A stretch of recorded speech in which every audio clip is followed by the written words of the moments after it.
제목이 큰 기쁨의 좋은 소식이란 제목이 되겠습니다.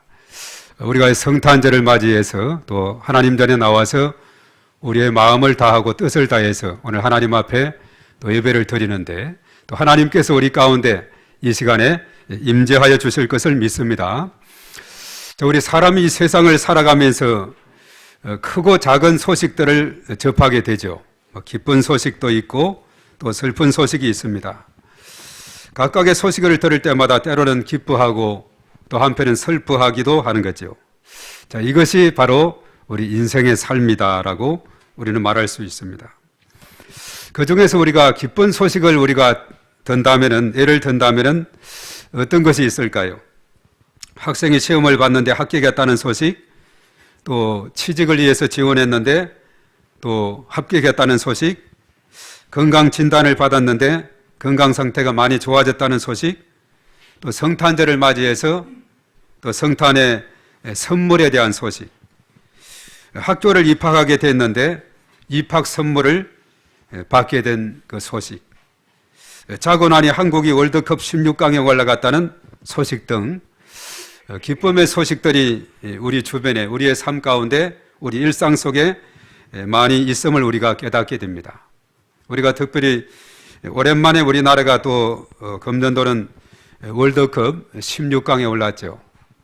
제가 4년 전에 유럽 우리 지방 회장단 연수가 있어서 갔을 때 그때 프랑스의 작은 한 도시에 있게 됐는데 그때 마치 그날 저녁에 4강을 위해서 그 경기를 하는 그런 날이었습니다. 그 경기에서 프랑스가 4강이 돼서 이겼어요. 그래 놓으니까 그 도시가, 온 도시가 경적을 울리고 그냥 도시가 야단이 난 거예요. 물론 나중에 이제 듣고 보니까 그 프랑스가 지난 대회는 우승을 했다. 이번에는 준우승을 했죠. 안타깝게 승부차기에서 져서 준우승을 했는데 개인적인 일뿐만 아니라 국가적인 일에 대해서도 이렇게 이성을 잃고 기뻐하는 이러한 모습을 우리가 보게 되는 것입니다. 그런데 우리가 인류 전체를 위해서 너무나 중요한 소식이 있는데 오늘 말씀에 큰 기쁨의 좋은 소식이라는 이런 소식에 대해서 말씀하는데 그 소식이 뭘까? 바로 그것은 다름 아니라 오늘 우리가 읽었던 이 본문의 말씀에서 예수 그리스도의 탄생에 대한 소식이 큰 기쁨의 소식이라는 사실입니다. 오늘 11절에 잘 구체적으로 말씀해 주고 있는데 우리 11절 말씀 다 같이 시작. 오늘 다윗의 동네에 너희를 위하여 구주가 나셨으니 곧 그리스도 주시니라. 아멘. 바로 이것이 기쁨의 소식이. 한 번 더 우리 생각에 특별히 그 다윗이라는 의미를 우리가 생각하시고 다음 읽겠습니다. 다 같이 시작. 오늘 다윗의 동네에 너희를 위하여 구주가 나셨으니 곧 그리스도 주시니라. 아멘. 네, 이것이 온 인류, 인종과 나라와 국가와 모든 것을 초월해서 큰 기쁨의 좋은 소식이 바로 예수님 탄생에 대한 소식이다. 다윗의 자손으로 이 땅에 오셨고 바로 구주 예수 그리스도, 그분이 바로 우리의 구세주로서 이 땅에 오신 것, 이것이 온 인류를 위해서 가장 중요하고 가장 큰 기쁨의 소식이다. 이것을 오늘 말씀은 우리에게 깨우쳐 주고 있습니다. 우리가 성경을 쭉 읽어 나가다 보면 가장 먼저 나오는 책이 구약의 뭐죠? 창세기죠. 이 창세기에 보면은 이제 천지 창조 이야기가 나오고 인간 창조까지 나오죠. 그런데 3장에 가서는 이제 사단이라는 뱀이라는 그 게임에 의해서 유혹에 넘어가서 아담과 하와, 최초의 인간 아담과 하와가 선악과 먹지 말라고 한 그 선악과를 따먹어버렸어요. 바로 이것이 인간에게 죄가 된 겁니다. 하나님께 불순종이 죄였거든요. 구약시대에. 그래서 이제는 죄 아래 놓이게 되었고 모든 인간은, 그래서 원죄의 그런 유전을 따라서 모든 이 땅의 사람은 의인은 없나니 하나도 없다 그랬어요. 모두가 다 죄인이다 그렇게 했습니다. 그리고 하나님을 떠나게 되었어요. 에덴 동산에 추방을 당합니다. 그리고 이제는 하나님 말씀보다는 사단의 말에 더 귀가 쏠깃한 이런 인간의 근본 문제, 죄 아래 놓였고 하나님 떠났고 사단의 지배 아래 놓인 이런 심각한 문제에 있을 때 인간 스스로는 도저히 해결할 수 없는 이 문제 속에 캄캄한 어둠 속에 있을 때 하나님은 빛 같은 그런 말씀을 주었는데 창세기 3장 15절의 말씀에 여자의 후손이라는 그 말씀이 거기에 예언이 되어 있는데 바로 그 여자의 후손으로 바로 이 땅에 구세주가 오셨다는 겁니다. 창세기 3장 15절에 절망적인 이 땅에 바로 여자의 후손, 창세기 3장 15절 이렇게 말합니다. 내가 너로 여자와 원수가 되게 하고 네 후손도 여자의 후손과 원수가 되게 하리니 여자의 후손은 내 머리를 상하게 할 것이요 너는 그의 발꿈치를 상하게 할 것이니라 이렇게 말했어요. 그 여자의 후손으로 오신 그분이 바로 이 땅에 예수 그리스도 구세주로 오신 줄로 믿습니다. 그래서 때가 되어서 수천 년의 역사가 지나고 지금으로부터 2000년 전에 하나님께서 계획하신 그 구원의 놀라운 계획에 따라 예수님이 이 땅에 오신 줄로 믿습니다. 구약 성경은 예수님에 대한 예언의 말씀이고 그리고 신약 성경은 이미 오셨고 다시 오실 예수님에 대한 가르침이다 그렇게 말했죠. 그래서 예수님의 탄생은 우연한 것이 아니라 구약에 예언한 대로 일찍이 창세기 3장 15절에 그리고 이사야라든가 또 미가라든가 또 많은 시편에서 또 곳곳에서 구약에서 예언자들이 예수님에 대해서 예언했던 것이 때가 되어서 예수님이 이 땅에 오시게 되었다는 겁니다. 자, 때는 이제 로마의 통치 아래 있었는데 가이사 아구스도가 명령을 내립니다. 온 천하에 로마의 지배 아래 있는 모든 천하에 호적을 하도록 했어요. 그래서 모든 사람들은 각각 호적을 하기 위해서 고향으로 가게 되었습니다. 참 그 옛날은 그렇죠. 호적을 하게 되면 외지에 있던 사람들이 다 고향으로 가야 되겠어요. 오늘날 같은 경우는 우리가 참 많이 편리한 시대를 살고 있죠. 뭐 어떤 부재자 투표를 하는 것도 가까운 어떤 주민센터 쪽으로 가도 되고 또 뭐 어떤 주소 이전도 마찬가지고 있는 곳에서 또 인터넷으로 뭐 이렇게 여러 가지 쉽게 되지만 그 옛날에는 다 고향 땅으로 가야만 했어요. 요셉도 다윗의 집 족속인 거로 갈릴리 나사렛에서 거주하다가 이 갈릴리는 저 이스라엘의 북쪽이었죠. 우리가 지난주에도 봤습니다만 북쪽은 갈릴리, 중간은 사마리아, 남쪽은 유다인데 저 북쪽 갈릴리 지역에 거주하다가 유대 땅 베들레헴 다윗의 동네로 약혼한 마리아와 함께 호적하기 위해서 이제 갈릴리에서 사마리아 그 지역을 넘어서 남쪽으로 유대 땅 베들레헴으로 가게 되었다는 사실입니다. 바로 이것은 뭐냐 하면 미가서 5장 2절의 말씀에 성취가 되는 거예요. 미가서 5장 2절에 이렇게 말합니다. 베들레헴 에브라다야 너는 유다 족속 중에 작을지라도 이스라엘을 다스릴 자가 내게서 나오게 것이다. 그의 근본은 상고에 영원에 있느니라. 바로 유대 땅 베들레헴에서 예수님이 탄생한다 이렇게 예언했던 그 미가서의 예언이 수백 년이 지난 다음에 그대로 성취되는 놀라운 역사가 일어나게 되죠. 자, 마리아가 해산의 날이 차게 되어 있어요. 마침 호적하러 갔는데 그런데 외지에서 있던 사람들이 다 고향 땅으로 가다 보니 문제는 뭐냐? 방이 부족한 겁니다. 여간 방을 구할 수가 없게 됐어요. 사람들마다 가득 차게 됐죠. 이번에 카타르 올림픽 같은 경우도 거기는 숙소가 너무나 부족하죠.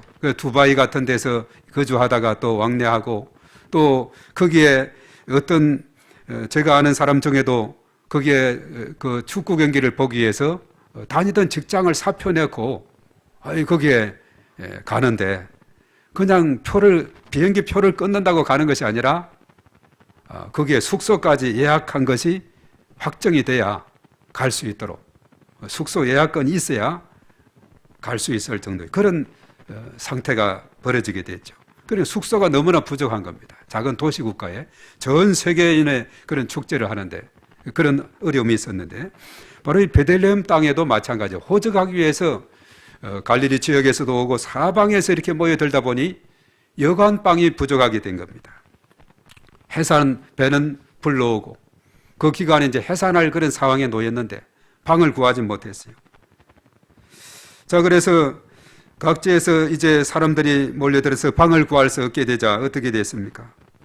이번에 폭설로 그랬죠. 제주도 발 비행기가 뜨지 못해서 발을 동동 굴렸죠. 그 179편 개량이 됐다 했는데 어제부터 서서히 풀렸지만 완전히 풀린 건 아닌 것 같아요. 아마 오늘 성탄절인데도 올라오지 못한 사람도 있는 것 같아요. 이러다 보면 문제는 뭐냐 하면은 자꾸 가야 되는데 그 사람들이 비행기가 눈이 워낙 많이 와서 활주로가 이렇게 눈이 쌓이고 얼어서 뜨지 못하게 되니까 이 사람들이 제대로 방을 구할 수도 없고 그래서 공항에서 그냥 밤을 지새울 수밖에 없는 이런 상황이 돼버리지 않습니까? 바로 예수님이 태어나는 그 상황도 마찬가지였어요. 따뜻한 방이 없어가지고 예수님이 태어난 곳은 어디냐? 말구유에서 태어났다. 말구유는 짐승이 거기에 먹이를 주면 먹는 거기에 예수님께서 누이게 되는 이런 상황이 된 거죠. 예수님의 탄생 소식이 천사들을 통해서 들에서 양떼를 지키던 목자들에게 들려지게 되었다라고 오늘 8절에서 11절에 말씀하고 있어요. 그래서 다윗의 동네에 메시아가 나셨고 그 아기가 그들이 기다리던 메시아다 하는 것을 알려주었던 것입니다. 그래서 예수님은 육신으로는 다윗의 혈통에서 나셨다고 우리가 로마서 1장 3절의 말씀에 그렇게 되어 있죠. 그리고 마태복음의 1장 1절은 아브라함과 다윗의 자손 예수 그리스도의 계보라 이렇게 말하고 있어요. 그래서 예수님은 육신으로는 다윗의 자손으로 태어나게 되는데 바로 유대 땅 베들레헴 다윗의 동네에서 그 지역에서 예수님이 탄생하게 됐다 그렇게 말씀하고 있죠. 그리고 예수님은 이 땅에 이렇게 오셨는데 왕자도 아니고 편안한 집도 아니고 말구유에서 누이게 되었다. 오늘 12절에 그렇게 말하고 있어요. 천군 천사들의 찬송이 울려 퍼집니다. 14절의 말씀에 뭐라고 울려 퍼졌느냐. 자, 14절 우리 한번 다 같이 찾아서 읽습니다. 다 같이 시작. 지극히 높은 곳에서는 하나님께 영광이요 땅에서는 하나님이 기뻐하신 사람들 중에 평화로다 하니라. 천군 천사들의 찬양의 소리. 지극히 높은 곳에서는 하나님께 영광, 땅에서는 기뻐하심을 입은 사람들 중에 평화다라고 이렇게 찬송의 소리가 울려 퍼집니다. 그리고 천군과 천사들이 하늘로 올라가게 되죠. 그 찬송을 하고는. 그리고 목자들이 사실 여부를 알아보기 위해서 베들레헴으로 갔습니다. 그래서 거기에 찾아가서 구유에 누인 아기를 발견하게 된 겁니다. 목자들은 천사가 예수님에 대해서 자신들에게 들려준 말을 전했어요. 사람들은 듣고 놀랍게 여겼습니다. 마리아는 이 모든 말을 마음에 새기어 생각했다 이렇게 말하고 있습니다. 그래서 목자들은 자기들이 듣고 본 그 모든 것으로 인해서 하나님께 영광을 돌리고 찬송하고 주변 사람들에게 이 소식을 전하게 됐다 하는 사실입니다. 그래서 오늘 이 말씀은 큰 기쁨의 좋은 소식인데 바로 예수님의 탄생의 이 소식 이것을 통해서 우리가 몇 가지 교훈을 한 세 가지로 이 말씀을 통해서 생각을 해보고자 합니다. 우선 우리가 첫 번째 생각할 것은 뭐냐 하면 우리 한번 따라하겠습니다. 낮은 자로 오신 예수님. 예수님은 왕자로도 오지 않고 어떤 부유한 그런 화려한 집으로도 오지 않고 말구유에 오심은 그 높고 높은 빌립보서 2장 5절 이하의 말씀 근본 하나님과 같은 분이신데 낮고 천한 이 세상의 인간의 몸으로 그리고 그것도 방 하나 구하지 못해서 말구유에 이 땅에 오신 예수님. 바로 이것은 예수님의 겸손과 섬김의 본을 우리에게 알려주고 있다는 겁니다. 예수님 당시 유대인들은 온 인류를 죄에서 구원하실 메시아는 자신들을 해방시켜 주실 것이다 하는 정치적인 메시아로 오해를 했습니다. 그렇기 때문에 구유에 태어난 예수님은 결코 그들이 바라는 메시아의 모습이 아니었어요. 그렇지만 예수님은 낮은 자의 모습으로 이 땅에 태어났고 영혼이 가난하고 죄로 인해서 지쳐있는 인류를 위해서 자신이 이 땅 가운데 어떤 모습으로 왔는지를 분명하게 우리에게 알려주는 말씀이 이 본문의 말씀이라는 거죠. 많은 사람들은 예수님의 탄생을 노래하지만은 그중 더러는 낮은 자로 오신 예수님을 마냥 반가워하지는 않습니다. 오히려 그들의 궁핍한 삶을 바꿔주시거나 어려운 현실로부터의 도피를 위해서 예수님께서 다시 오실 날을 기다리는 사람들도 있었어요. 예수님이 메시아로 오시면은 로마의 통치에서 해방시켜주고 정치적으로 자신들의 삶을 정말 꽃길과 같은 삶으로 이렇게 만들어줄 줄 알았는데 그렇지 않았어요. 예수님이 이 땅에 오신 그 목적이 있습니다. 우리의 삶의 불편함을 해결하기 위해서가 아니라 바로 예수님이 이 땅에 오신 것은 죄로 인해서 죽을 수밖에 없는 우리를 살리시기 위해서 오셨음을 우리가 기억해야 될 줄로 믿습니다. 예수님이 이 땅에 오신 것은 우리의 죄로부터 우리의 죄를 씻어주시고 구원해 주시기 위해서 오신 것이 제1 목적이 되는 것이죠. 내 불편함이나 나의 편리를 위해서 또 여러 가지 정치적인 그런 해방을 위해서 이것보다도 내 죄를 씻어주시고 영원한 하나님의 나라 그 영생의 복을 우리에게 주시기 위해서 이 땅에 오셨다는 것, 이것을 잘 기억해야 되는데 당시 유대인들은 그렇지 못했다는 것입니다. 우리 주님은 섬김을 받으려 함이 아니라 오히려 섬기기 위해서 왔고 많은 사람의 대속물로 되시기 위해서 이 땅에 오셨다 그랬어요. 마가복음 10장 45절에 인자가 온 것은 섬김을 받으려 함이 아니라 도리어 섬기려 하고 자기 목숨을 많은 사람의 대속물로 주려 함이니라. 그 말씀 따라 예수님은 이 땅에 오셔서 십자가 지시고 아무런 죄가 없는 분이시지만 세상 죄를 지고 가는 하나님의 어린 양으로 죄를 지시고 죽기까지 우리를 위해서 섬겨주셨다. 사람이 죽기까지 하는 것이 가장 큰 사랑이라고 말했지 않습니까? 요한복음 15장 13절에 사람이 친구를 위해 살 수 있는 최고의 사랑이 대신 죽어주는 것인데 사람은 참 그것이 그야말로 불가능합니다. 내가 친구를 위해서 어떤 친구를 위해서 내가 죽을 줄 수 있다? 그런 친구 찾을 수가 없어요. 그러나 예수님은 우리의 친구가 되셔서 우리를 위해서 목숨까지 버리셨다는 겁니다. 그래서 예수님 우리의 귀중한 친구가 되신다고 그렇게 말씀을 해주고 있죠. 언제나 예수님의 겸손과 섬김의 삶을 우리 마음에 새기는 자세가 필요합니다. 낮은 자의 모습으로 오신 예수님의 메시지를 잘 기억하며 살아갈 때 우리도 예수님께서 원하시는 제자로 거듭날 수 있다는 겁니다. 주님께서 이 땅에 오신 이유를 기억하고 낮은 자의 모습으로 오신 예수님을 따라가는 믿음의 사람이 되어야 될 줄로 믿습니다. 바로 예수님의 뒤를 따라서 겸손하게 섬김의 삶을 살아갈 때 정말 하나님께서 미소 짓는 그런 복된 삶이 될 줄로 믿습니다. 자, 두 번째는 우리가 여기서 생각할 것이 뭐냐면 우리 한번 따라하겠습니다. 목자들의 기쁜 소식의 전달. 자, 목자들은 천사들로부터 이런 소식을 들었어요. 가장 먼저 들었죠. 그리고 사실 천사가 지극히 높은 것에는 하나님께 영광, 땅에서는 기뻐하심을 입은 사람들 중에 평화라고 이렇게 찬송을 하고는 하늘로 올라갔습니다. 그리고 목자들은 땅에 있으면서 저 천사들이 우리에게 알려준 말대로 사실인지 한번 가서 보자. 그래서 요셉과 그 마리아 그 부모와 구유에 누인 아기를 보고 직접 목격하고는 사람들에게 이 성탄의 소식을 전하게 되었죠. 사실 예수님의 탄생의 소식이 천사를 통해서 가장 먼저 전해진 사람들은 목자들이었습니다. 당시의 목자들은 천대받고 영향력도 없었던 사람들이었는데 낮은 자의 모습으로 오신 예수님은 이런 미천한 자들을 통해 큰 기쁨의 소식인 예수님의 탄생의 소식을 알리셨다는 거죠. 예. 그렇다면 천사가 대제사장이나 서기관 등 종교 지도자가 아니라 목자들에게 구주의 탄생 소식을 전한 이유가 뭘까? 이걸 우리가 생각해 봐야 되죠. 많은 부류의 사람이 있는데 하필이면 그 양치는 목자들에게 이 소식을 가장 먼저 알렸을까? 자, 이것은 하나님께서 낮고 평범한 사람들을 통해서 일하신다는 것을 우리에게 깨우쳐 주는 겁니다. 우리가 고린도전서에 보면은 하나님은 미련하고 약한 자들을 택해서 지혜롭고 강한 자들을 부끄럽게 하신다 이렇게 말씀했죠. 우리가 고린도전서 1장 25절 이하 29절에 보면 그렇습니다. 하나님의 어리석음이 사람보다 지혜롭고 하나님의 약하심이 사람보다 강하니라. 형제들아 너희를 부르심을 보라. 육체를 따라 지혜로운 자가 많지 아니하며 능한 자가 많지 아니하며 문벌 좋은 자가 많지 않도다. 그러나 하나님께서 세상에 미련한 것들을 택하사 지혜 있는 자들을 부끄럽게 하려 하시고 세상에 약한 것들을 택하사 강한 것들을 부끄럽게 하려 하시며 하나님께서 세상에 천한 것들과 멸시받는 것들과 없는 것들을 택하사 있는 것들을 폐하려 하시나니 이는 아무 육체도 하나님 앞에서 자랑하지 못하게 하려 합니다라고 말했어요.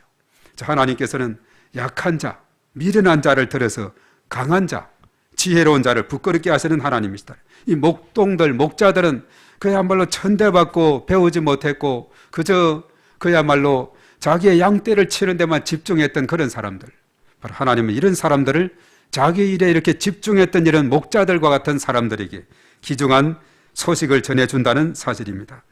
우리가 고린도후서에 보면은 인간이 언제 가장 강하냐? 인간은 약할 그때에 강한 줄로 믿습니다. 그래서 우리 기독교 진리는 참 어떻게 보면 역설적인 것이 많아요. 어떻게 강해야 강한 거지 약할 때 강하다 하느냐? 이게 우리가 진리를 깨닫고 보면 아는 겁니다.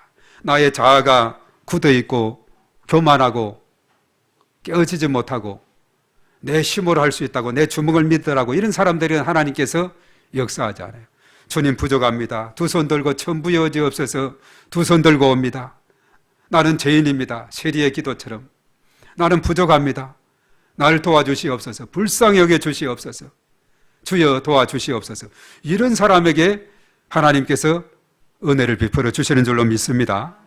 바리새인들처럼 나는 저 세리와도 같지 않고 나는 이렇고 자기 자랑하는 이런 기도 하나님은 귀를 막고 듣지 않아요. 그저 세리처럼 통회하며 자복하며 나는 죄인으로소이다. 나는 부족합니다. 불쌍히 여겨달라고 이렇게 하는 사람들을 도와주는 거예요. 교만은 패망의 선봉이라 그랬고 겸손은 존귀의 앞잡이. 하나님은 겸손한 자에게 은혜를 베풀어 주신다 그랬죠.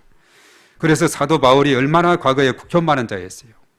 그는 예수님을 다메섹 도상에서 만나고 배나를 받고는 이제는 예수님을 전하는 사도가 됐고 특별히 이방인의 사도가 됐지 않았습니까? 그러나 그가 배나를 받았지만 그래도 그 어떤 성품은 아직도 덜 변화한 그에게 있었기 때문에 하나님께서는 그에게 육체의 가시, 고질적인 질병이에요. 안질이라고도 하고 왜냐하면 다메섹 도상에 가다가 강한 빛이 임해서 탁 꽃가루 쓰러져 가지고 앞을 못 봤죠. 사람들의 손에 잡혀서 다메섹에 들어갔죠. 사흘간이나 이렇게 식음을 전폐했던 그에게 아나니아가 기도함으로 눈이 희미하게 보이고 보였지만은 온전하게 보이지 않은 것 같아요.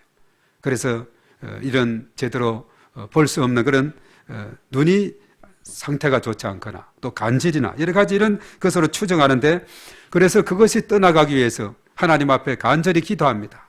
3번이나 기도했다 그랬어요. 그것이 내 육체에 가서는 사단의 사자라고 했는데 그런데 하나님의 응답은 내 은혜가 네게 족하도다. 이런 내 능력이 약한 데서 온전하여짐이라. 자신의 약함을 가지고 하나님 앞에 계속 기도하다 보니 하나님의 능력이 임하게 되고 그리고 주의 말씀을 전하되 이방 지역에도 전하게 될 때 수많은 사람들이 믿고 또 교회가 세워지고 제자가 세워지고 이런 역사가 생기게 되었죠. 그러면서 하는 말이 그렇게 했습니다. 나의 여러 약한 것들에 대하여 자랑하리니 이런 그리스도의 능력이 내게 머물게 하려 합니다. 내가 그리스도를 위하여 약한 것들과 능력과 궁핍과 박해와 공고를 기뻐하노니 이는 내가 약할 그때에 강함이라. 이 말씀을 잘 깨닫는 사람이 진정으로 은혜를 풍성히 받게 될 줄로 믿습니다. 내가 하나님 앞에 나와서는 두 손을 들어야 돼요. 포기와 순종, 이것이 축복의 길인 줄로 믿습니다. 누가복음 5장에 베드로가 밤새 고기를 잡으려 했지만 한 마리도 못 잡았죠. 이튿날 새벽에 예수님께서 그 바닷가에 가서 물고기 있느냐 한 마리 못 잡았는데요. 깊은 데로 그물을 던져봐라 했을 때 그랬죠.